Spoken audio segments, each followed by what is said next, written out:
Dust settled on the marble floor of the Senate. 9 centuries of unbroken silence died with a single gunshot. Governor Cassius lowered his weapon, stepping over the human ambassador's body. He thought he was executing a pirate. He didn't realize he had just unchained a sleeping apocalypse.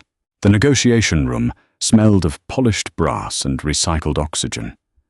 It was a smell Commander Abigail Cross had grown deeply tired of over her 30-year career. She sat across the wide, curved table from Governor Cassius. The imperial adjudicator was a tall, severe man who wore his authority like a heavy cloak. He was currently picking at his fingernails with a silver stylus. He wasn't listening. He hadn't been listening for the past 2 hours. The Helium-3 refineries in Sector 42 are protected under Section 4 of the Orion Accords, Abigail said. Her voice was level, measured, and carefully stripped of any irritation. She tapped the datapad resting on the table. Earth built those refineries. Earth maintains them. Imperial taxation ships cannot seize our transport freighters in neutral space. Cassius stopped picking at his nails. He looked up, his pale eyes entirely dead. Earth builds. The Empire owns. This has been the natural order of the galaxy for a very long time, Commander Cross. Your insistence on citing a document older than my great-grandfather's flagship is becoming tedious. It is a 900-year-old treaty, Abigail corrected. She kept her hands folded in her lap. It established the borders. It established the peace. Cassius laughed. It was a thin, dry sound that barely disturbed the quiet air of the station. A peace we allowed. You humans are merchants, plumbers. You fix the atmospheric scrubbers on our resort worlds and haul dirty rocks from asteroid belts. We let you do this because you are quiet and because you are cheap. Do not confuse imperial indifference with a treaty of equals. Lieutenant Daniel stood behind Abigail's chair. He shifted his weight. Just a fraction of an inch.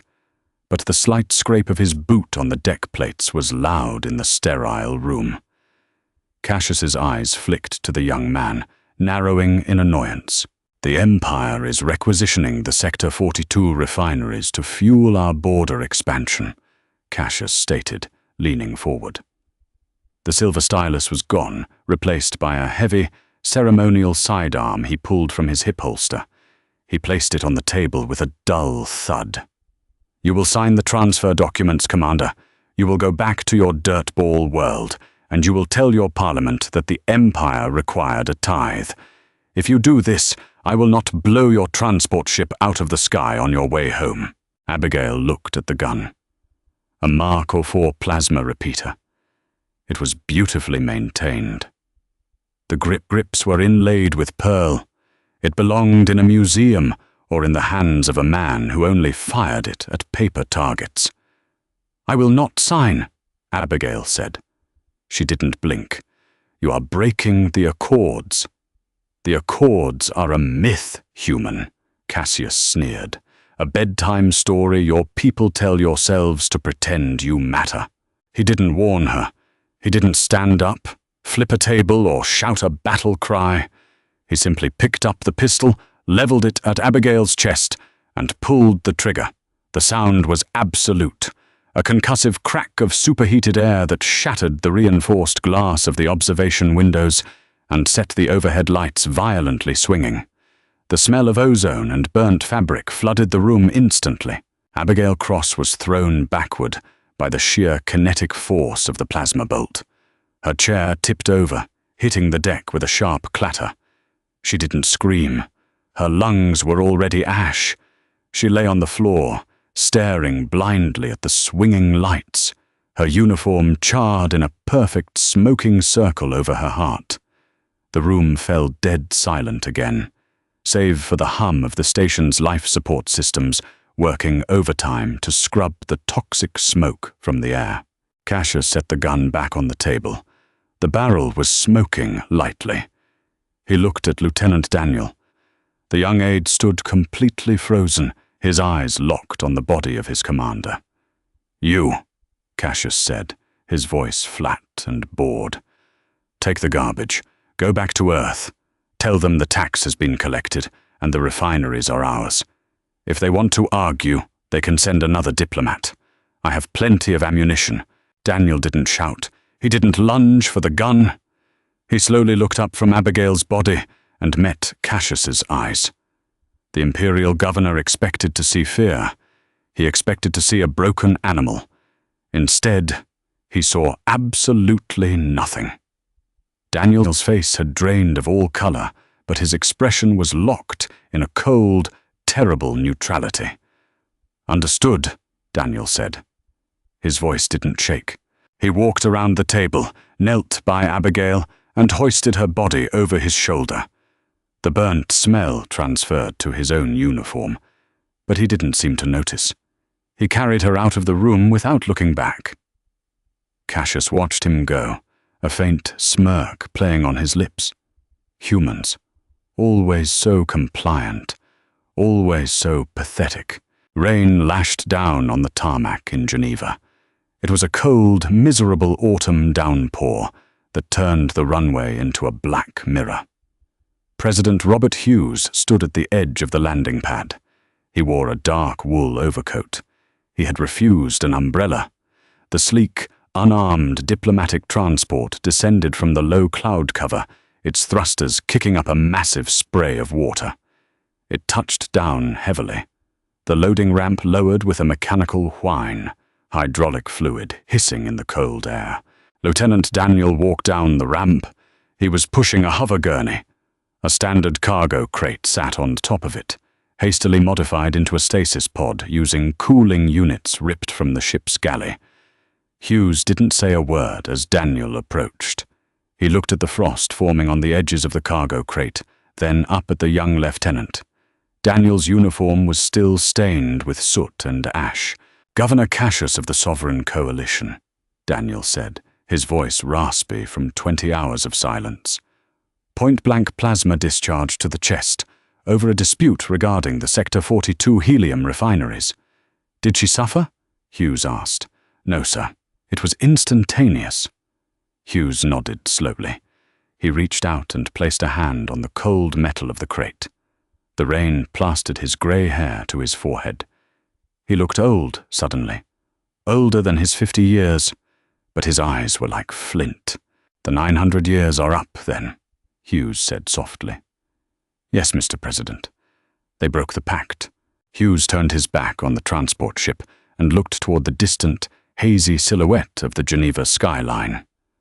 For nearly a millennium, humanity had been the galaxy's punchline. The docile traders, the meek mechanics. They endured insults, heavy tariffs and casual cruelty with bowed heads and polite smiles. The Empire thought they were weak. The Empire thought the Treaty of Orion was a document written by a conquering force to keep humanity in check. They had forgotten the truth. Humanity hadn't signed the treaty to save themselves from the galaxy. They had signed it to save the galaxy from them. "Convene the High Council," Hughes ordered, walking toward the waiting motorcade. "Open the old vaults, all of them." By midnight, the gears of a machine that had slept for 9 centuries began to turn. In the orbital shipyards above Mars, Foreman David Miller stood on a gantry, drinking bitter black coffee from a thermos. He looked out over the dry docks. For his entire life, these docks had built luxury liners. Massive, floating palaces of glass and steel meant to ferry imperial nobles on sightseeing tours. A klaxon sounded. It wasn't the shift change horn. It was a deep, chest-rattling klaxon that hadn't been tested outside of drills since before David's grandfather was born. Below him, the automated welding arms abruptly stopped their delicate work on a luxury liner's promenade deck. The massive robotic cranes shifted gears. A pre-programmed sequence, locked behind layers of dormant code, had just been activated. David watched in silence as the cranes descended, gripping the elegant, sweeping outer hull plates of the luxury liner. With a grinding shriek of tearing metal, the cranes ripped the decorative plating away. Beneath the facade, hidden for generations, was raw, heavy, depleted uranium armor plating. The ship wasn't a liner. It was a dreadnought. All across the solar system, the illusion shattered. In the asteroid belt, mining lasers the size of skyscrapers were recalibrated, their targeting software switching from stationary rocks to moving vessels. Agricultural terraforming mechs on Venus dropped their plows, their internal factories churning out heavy munitions to feed into the rotary cannons concealed in their chassis. Earth didn't panic. There were no riots in the streets. There were no anti-war protests. The genetic memory of a species born in blood and fire woke up, stretched, and found it was still terribly hungry. Back in the Senate chamber on his home world, Governor Cassius was drinking a glass of spiced wine, regaling a group of visiting dignitaries with the story of the foolish human diplomat. "They don't understand authority," Cassius laughed, swirling the deep red liquid in his glass. "You have to treat them like livestock, a firm hand, a bit of violence, and they fall right back into line. I expect their new ambassador to arrive by the end of the week, crawling on his knees." A communications officer hurried into the room. He looked pale. He didn't bow to the dignitaries. He walked straight to Cassius and whispered urgently in his ear. Cassius frowned, swatting the man away. "Speak up, you fool. We have no secrets from our guests. What is the anomaly?" The officer swallowed hard. The entire room went quiet, waiting. "Sir, deep space radar at the Sector 42 border just detected slip space ruptures. So, the humans are probably sending a salvage crew for their precious refineries." "No, sir," the officer stammered, his hands shaking as he held up a datapad. "It's not a salvage crew. It's everything.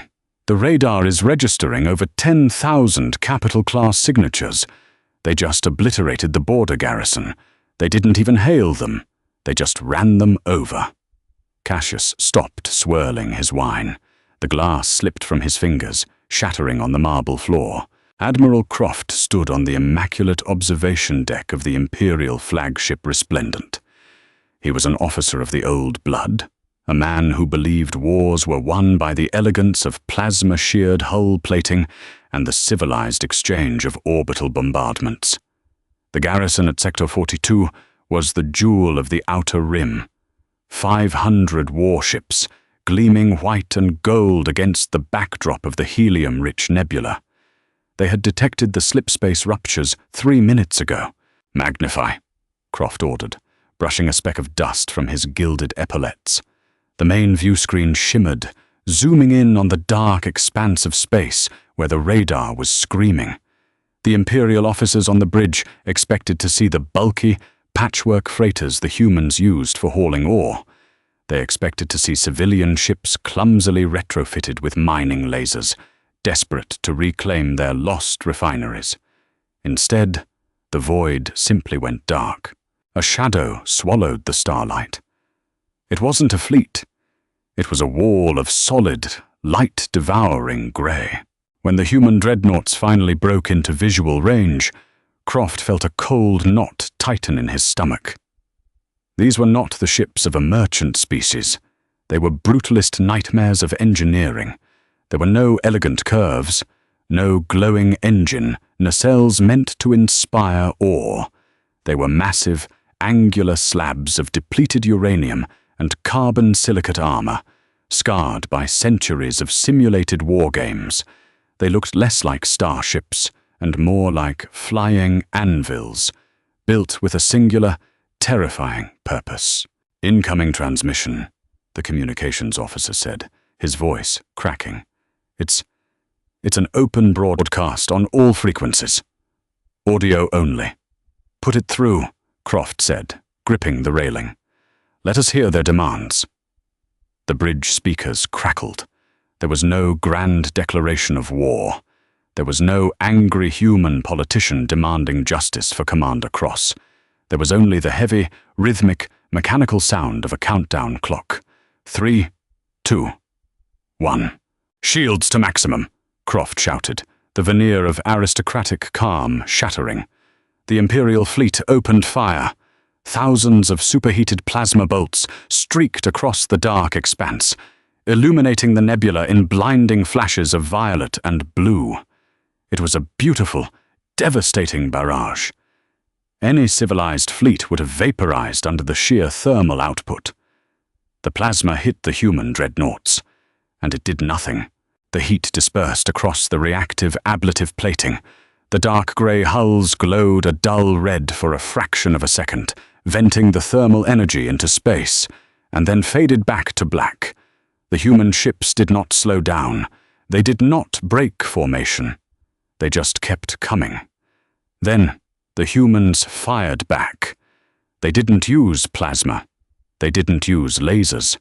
They used mass. Along the dorsal ridges of the human dreadnoughts, massive magnetic coils hummed to life. The railguns fired in perfect unison. There was no flash of light, no cinematic beam of energy. There was only the physics of solid tungsten slugs, each the size of a city bus, accelerated to a fraction of the speed of light. An Imperial thermal shield is designed to dissipate heat. It is incredibly effective against energy weapons. It is utterly useless against 10,000 tons of dense metal moving at relativistic speeds. The slug that hit the Imperial cruiser to the left of the Resplendent didn't just penetrate the shields. It didn't just pierce the hull. The kinetic energy transfer was so absolute and so violent that the cruiser simply ceased to be a ship. It turned into a rapidly expanding cloud of atomized metal and boiling atmosphere in less than a microsecond. Croft watched the radar screen. The green dots representing his invincible fleet were winking out. Not one by one, dozens at a time, whole squadrons erased in the blink of an eye. "Return fire! Evasive maneuvers!" Croft screamed. But there was nowhere to maneuver. The human fleet had already surrounded the gravity well. Aboard the human command ship Vengeance, Fleet Admiral Barrett sat in the center of a dimly lit combat information center. He was drinking lukewarm water from a plastic cup. He wore a standard fatigue jacket. There were no medals pinned to his chest. The CIC was quiet, filled only with the low murmur of tactical officers reading off firing coordinates and the soft ping of confirming kills. Sector 42 garrison is at 15% operational capacity, the tactical officer reported, not looking up from her screen. "Keep firing," Barrett said quietly. "Target their engine blocks. Don't let them jump." Admiral, we are receiving a hail from the Imperial flagship. They are broadcasting a surrender code." Barrett looked at the main screen. The Resplendent was severely damaged, venting atmosphere from a massive tear in its port side. The golden paint was scorched black. Barrett took a sip of water. He thought of Abigail Cross. He thought of the centuries his ancestors had spent, biting their tongues, swallowing their pride, pretending to be harmless so the rest of the galaxy wouldn't have to face what humanity truly was. They had built a cage of bureaucracy and subservience to keep their own violent nature locked away. Governor Cassius had walked up to that cage and shot the lock off. "We are not here to take prisoners," Barrett said. The temperature in the room seemed to drop. "We are here to clear a path, silence the hail, main battery, fire for effect." The railgun shook the massive dreadnought as it fired. On the Imperial bridge, Admiral Croft didn't even have time to close his eyes. The tungsten slug caved in the bow of the Resplendent, traveling through the entire length of the ship, shredding bulkheads, reactor cores, and crew compartments before exiting the stern. The flagship snapped in half. A moment later, the reactor went critical, and the pride of the Imperial fleet was reduced to floating slag. The engagement lasted exactly 12 minutes. When it was over, the space around Sector 42 was a graveyard of twisted metal and frozen debris. The human dreadnoughts moved slowly through the wreckage, their massive thrusters burning with a cold blue light. They didn't stop to salvage. They didn't stop to gloat. They recalibrated their navigation computers, spun up their slipspace drives, and jumped toward the Imperial capital.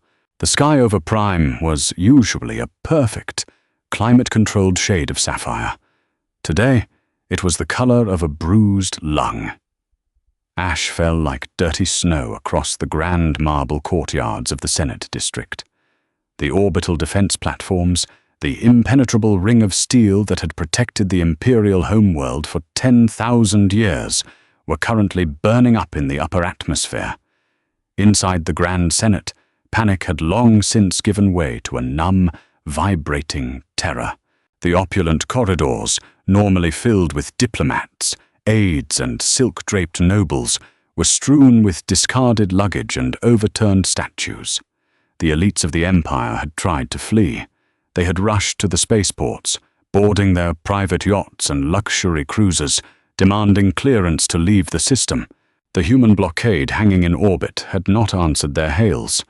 The automated defense grid on the dreadnoughts had simply swatted the escaping ships out of the sky like bothersome insects, letting their burning debris rain down on the sprawling megacity below. Governor Cassius sat alone in the center of the Senate floor. The massive amphitheater was empty. The lights flickered, struggling against the power surges caused by the orbital bombardment, knocking out the city's primary fusion plants. Cassius's hands were shaking.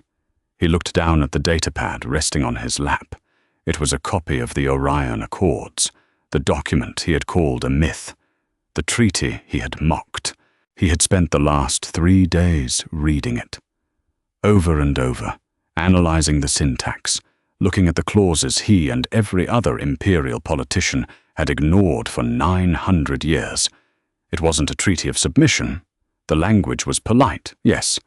The concessions humanity made were massive. They agreed to disband their standing armies. They agreed to pay tariffs. They agreed to live on the fringes of civilized space. But as Cassius read the fine print, the cold, horrifying realization washed over him. The Accords weren't written to protect humanity from the Empire. They were written by a species that had nearly annihilated itself in endless, bloody, apocalyptic wars. A species that had looked at the stars, realized they would eventually burn down the entire galaxy if they didn't stop, and deliberately placed themselves in exile. The Accords were a set of rules humanity had created to keep themselves in check. Section 4. Clause 8. In the event of unprovoked lethal aggression against a designated human diplomatic envoy, all prior restrictions regarding military mobilization are immediately null and void. Cassius swallowed hard. His throat was dry. He had pulled a trigger because he was annoyed, because he wanted to make a point. In doing so, he had activated a machine that had been waiting in the dark, perfectly oiled, for nearly a millennium. A heavy thud echoed through the chamber. Then another.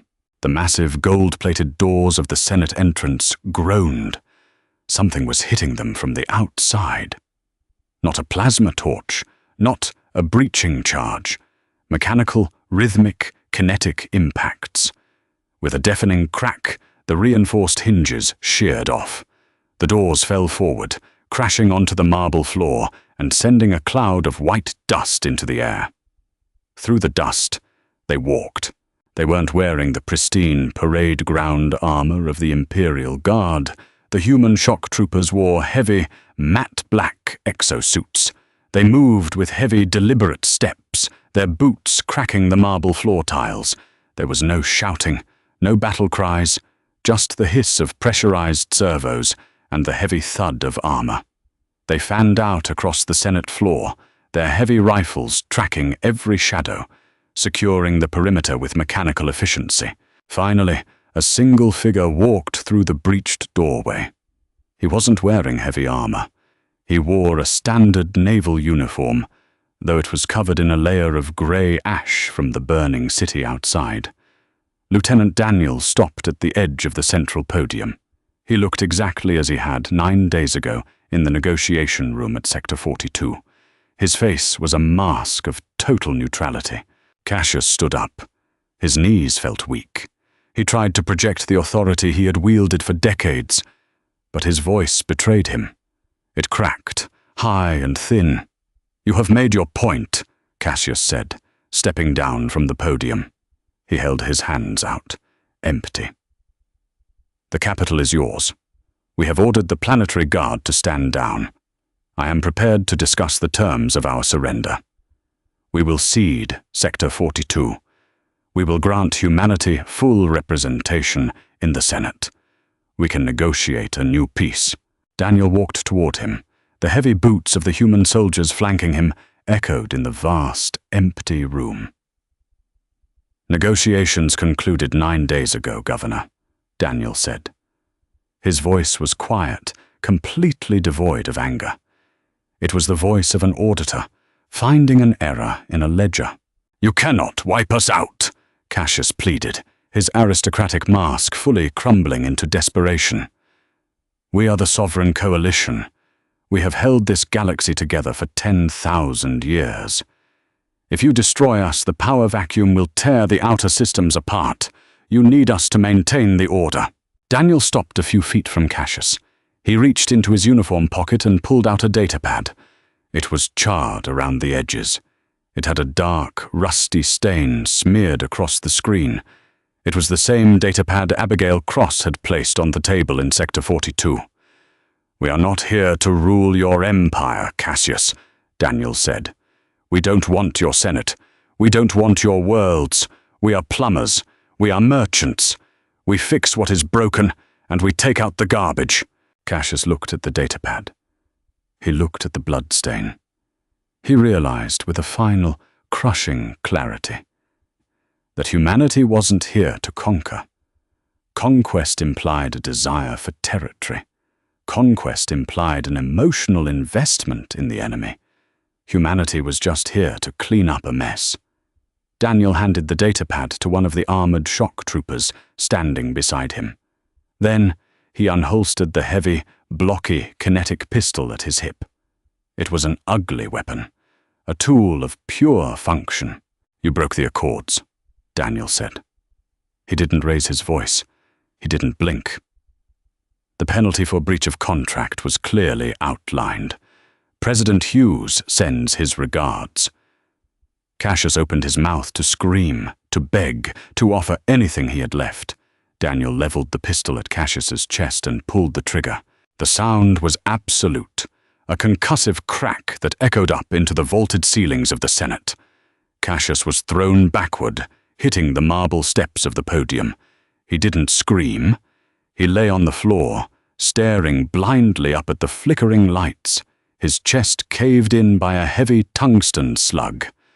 The room fell dead silent again, save for the hum of the human exosuits and the distant, muffled thud of orbital strikes leveling the military installations outside the city. Daniel looked down at the body. He felt no triumph. He felt no joy. He only felt the heavy, exhausting weight of 1,000 years of history crashing back down onto his species' shoulders. They had tried to walk away from the darkness. They really had. "Confirm the target is neutralized," Daniel said to the trooper beside him. "Target neutralized, sir," the trooper replied, his voice distorted by a helmet speaker. "Good. Gather the squad. We're going back to Earth." Daniel turned his back on the dead governor and walked toward the ruined doors of the Senate. "Let the rest of the galaxy clean up the mess." Outside, the rain began to fall, mixing with the ash to coat the burning capital in a thick, grey sludge. The human fleet held its position in orbit, silent, watchful, and deeply, terribly awake. The 900-year peace was over. The era of the Empire was dead. The plumbers had finished their work. The cage is broken, and the galaxy will never be the same. If this story kept you on the edge of your seat, hit that like button and subscribe to the channel for more epic sci-fi content. We explore the darkest and most thrilling corners of the universe every week. Share this video with your friends and drop a comment below. Did Cassius get what he deserved? Join our community and never miss a single story. See you next time.